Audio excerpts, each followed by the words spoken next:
All right, Patchy, you're finally back, man. Not the guy you originally signed up to fight, but Albert Morales nonetheless. How are you feeling coming into this fight? I feel great, man.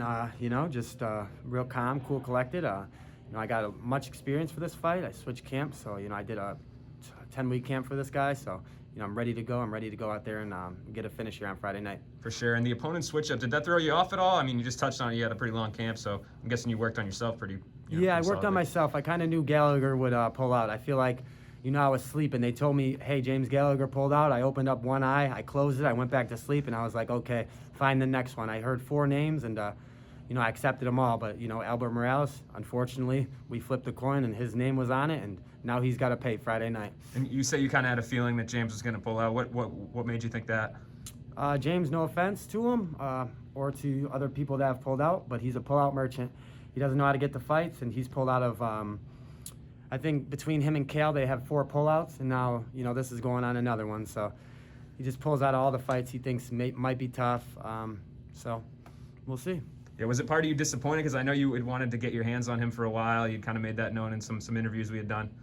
Yeah, very disappointed. It's just, but it's not unlikely. Very disappointing because he took the easy way out. He could have just went in there and rolled over and let me pound him and took the easy way out that way, but he didn't even show up to the venue. So, he didn't even show up to the fight.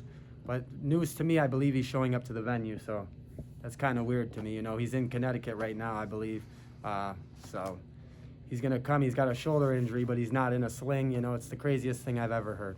Yeah, and I saw you guys kind of went at it on Instagram. You ventured into the Irish comments on Instagram, and you guys were kind of going back and forth. He kind of made it sound like it was, you should have waited. Did you? I'm assuming you saw that comment, obviously.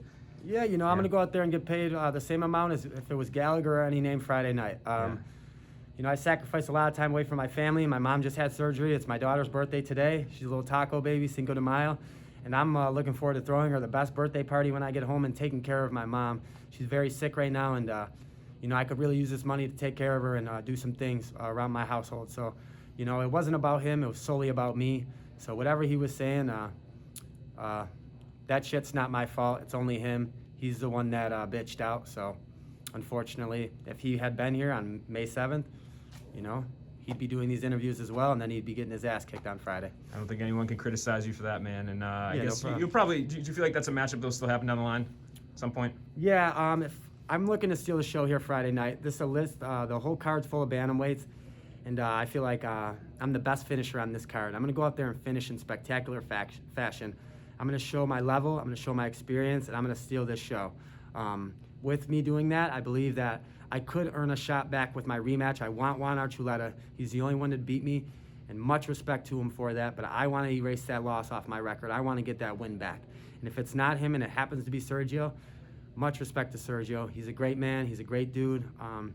Nothing but respect. He's only been nice to me, too. I wouldn't mind scrapping out with him and trying to get the belt with him either way. So the title shot is in my eyes. That's my main goal, not James Gallagher. Had those fights not work, I want to reschedule the Gallagher fight, and I want to get him the opportunity that he wanted to earn his shot at the belt as well, because he believes that if he goes through me, he can get the shot. Yeah, and do you feel like really, you just touched on, it's kind of a showcase, this card. I don't think it's an accident that all the top bantamweights ended up here. So what do you have to do to go out there and really, twist the Bellator matchmaker's eyes to say, hey, Rafa and Stoss, Josh Hill, they're good fighters, but I want Patchy Mix in the rematch. Those are good fighters. They're great fighters at that, man, but they're not finishers like me, man. I finish everybody. So prior to my last fight, a few adjustments, I could have walked out of there with another first-round finish and 9 in a row over the span of 4 or 5 years. So I'm looking to get back on the track. Right here, just finish, man. First-round finish, the way Patchy Mix does it. And the rest will speak for itself, man. It will all work itself out. And when you went back and you watched the tape against Archuleta, what were some of the things you were able to pull out of it and work on and improve on, and kind of your focuses coming out of that one? Just take the experience, not overrush things. I feel like when I got to his back, I really, really tried to finish, too much. Tried to gas my arms out. I could have controlled position and let it materialize for itself instead of trying to force it. If I would have let it do that, I feel like I could have found myself in a top position, finding my elbows, finding my ground and pound, and I wouldn't have used so much energy. So just the experience, and now working with Jake Shields and Extreme Couture, Eric Nixick. My whole game is changing, and I'm getting better, evolving. Is this your first camp with Jake and with Yeah, Eric? it's my first camp, leaving Jackson Wink and going to the most prestige, the best gym in the world, Extreme Couture. And I feel like they're really turning it on. Eric Nixick, I feel like he's cornering every big fight that's happening recently. He's in the corner of somebody. So yeah, it's been a pleasure working with him. Burn the boats, man. Eric Nixick, we're coming. We're not leaving any crumbs behind this time. You know, we're here. I love it, man. Well, Albert Morales, you expecting? I think a lot of people know him from the UFC for win or lose. He puts on an exciting fight. So do you feel like what should fans expect to see when they tune into this one?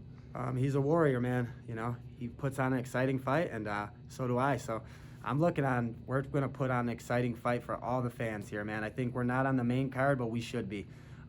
This fight here is going to be fireworks from the start to the finish, and true Patchy mixed fashion, man. You know, he can't perform like that against me.